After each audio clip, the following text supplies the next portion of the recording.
in data. Guess what? All of you here in this room have a common data model in how you process information. It's very interesting. There is actually very few elements, and I'm going to bring them to you now, because once you know that, you can start building AI systems yourself. All you have to do is take the recipe I'm giving you right now. So there are 9 elements, only 9 elements. And with these 9 elements, the human brain processes absolutely every information since the dawn of times, and probably into the future as long as humanity exists. What are these 9 things? Well, the first and most important element is what we call in science causality. You're probably more familiar with the term cause and effect. Cause and effect is a simplification of causality, because in causality you have many effects of a cause and many causes of an effect. So that systemic element, we call that causality. How does that, how can I explain that to you to make it simple? When you meet me here today and yesterday, you don't care where I live, what my phone number is, what my street address is. You don't care about any of these stupid little things that we are so infatuated by to record. All you care about is what I do, what I change, what I cause, what I do that makes state A become state B. This is about everything, every person you meet, everything you see. I mean, what is the cause of this chair here? To sit down and rest. You recognize the shape, which is a pattern that the brain understands. The shape of this chair indicates a causality, because you see the padding and all of this with the 4 legs, and you have the experience that that shape that you are recognized, that causes for you to sit comfortably. And so everything you see, how the carpet here, it's nice when you walk barefoot, you fall comfortably. Or the cause of a plate of food, or the cause of a car, or the cause of a bicycle. So you look at absolutely everything in what it does, not what names we give it. We don't care about names in our brain. We just care about this shape at that point, in that conjunction, in that context, causes that. So this is the primary thing in our brain. Number 1. Number 2, persons, people, our species. The first thing that we recognize and we model in our head is other people. We compare us to other people. We interact with other people. We look at the universe, the world, through the way of how we look at other people, other individuals. To give you an easy example, there is an amazing building, there's an amazing picture in the Pinakothek in Munich. And there is an enormous landscape, and it has mountains and rivers and all kinds of things. And there is somewhere in there a tiny little boat with a little fisherman fishing on a lake. So when you take 100 people, and I've done an experiment with that, and you tell them, look at this picture is almost as big as this entire wall here. And then you take him to the next room and you say, what did you see on that picture? Well, I saw this and this, and there was this fisherman in that little boat. 98% of the people that look at the picture recognize that little man in the boat.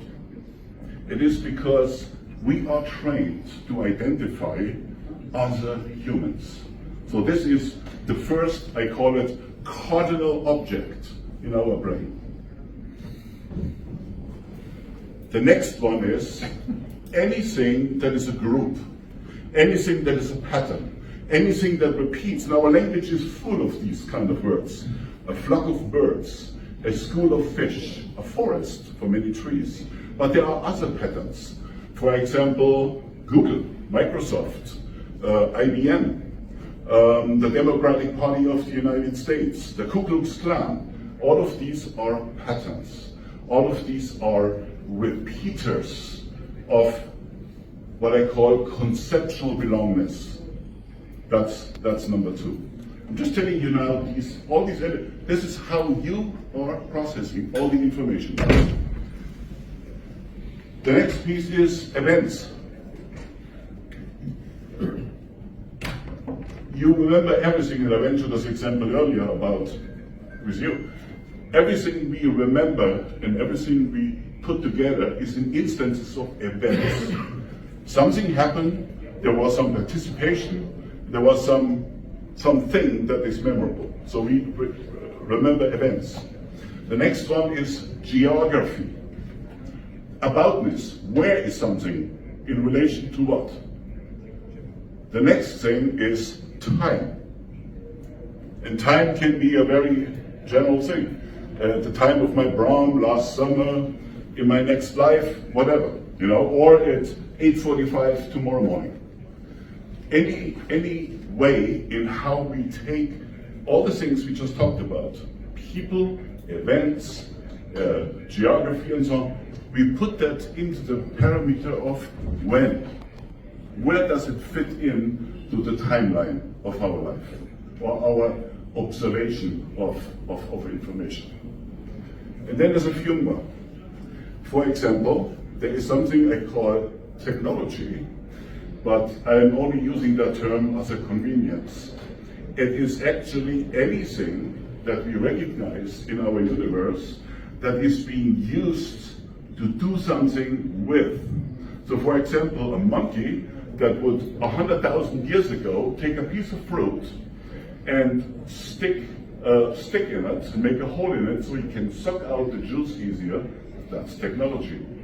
And that is an actual evidence of evolutionary intelligence. So that's a thing that the human brain is looking for.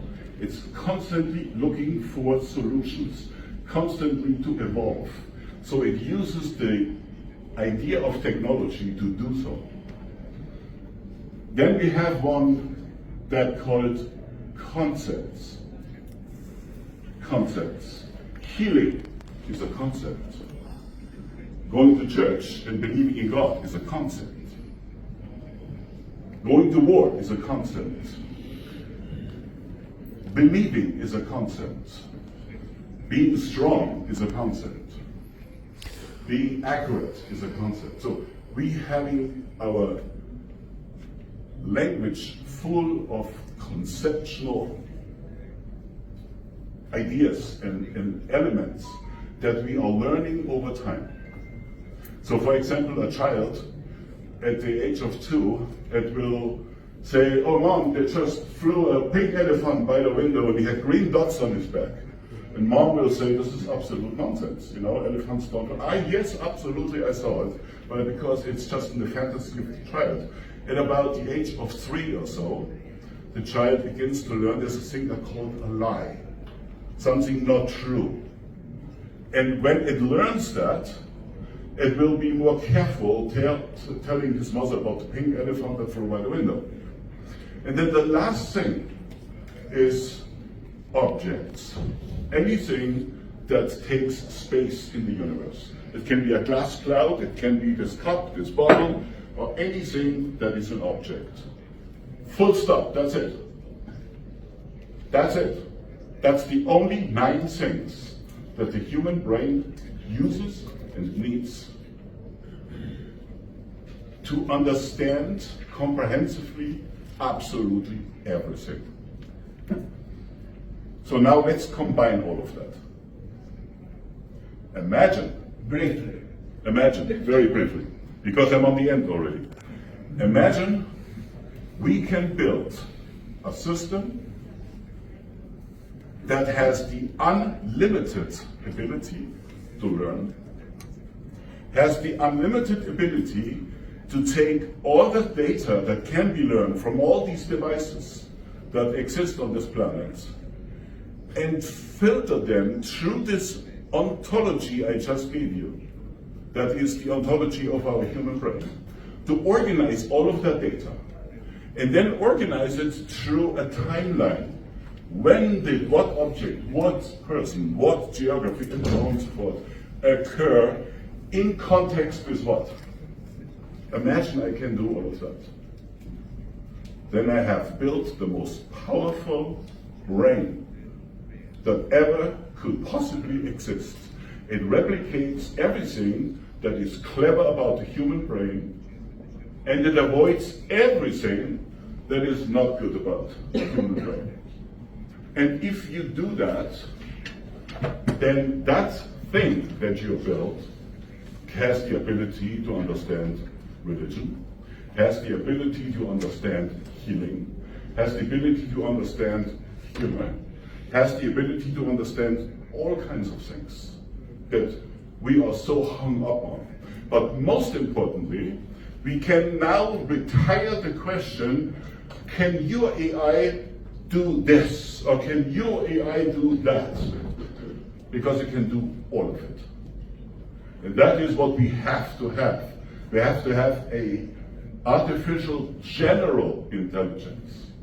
And that is what quantum relations is. And that is something I have been personally working on for the last 40 years. And finally, the machines are powerful enough to actually implement that. So we have actually implemented now a first version of that, and it's called QRI, Quantum Relations Intelligence, where we are sticking absolutely religiously to these things I just told you.